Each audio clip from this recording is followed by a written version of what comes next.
ne mogu uvijek govoriti sve što mislim i ne mislim da je dobro što to radi, ovo što radi podrška Izraelu, to je katastrofa. To ne valja ništa, ali tu smo radi drugog posla. Dovoljno si tražio da pojasnite. By the way, žao mi je što nisam spomenuo Gazu, neki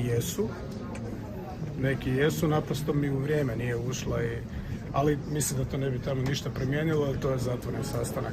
Ono što sam htio reći sam rekao. Niko vas ne tražio da to pojašnjenje, one prošle tjedne oštre izjave na račun Izraela. Oštre, vrlo blage. U troslednim rukavicama. Nisam vjerovao da ću i to reći u životu, ali evo, do toga je došlo. A ko bi me to tražio pojašnjenje?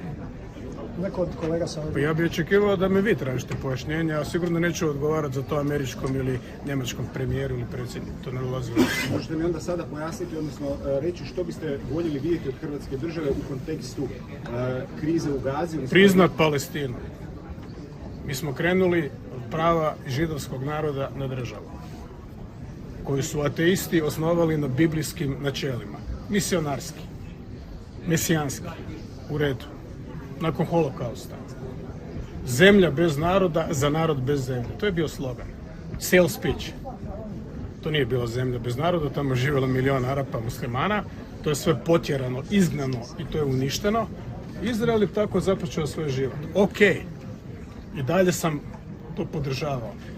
Dakle, ako govorimo o sigurnosti Izraela i pravu Izraela na opstanak, što je s pravom Palestinaca da imaju svoju državu, što je u dokumentima već 70 godina. Ne možemo se praviti da to ne postoji.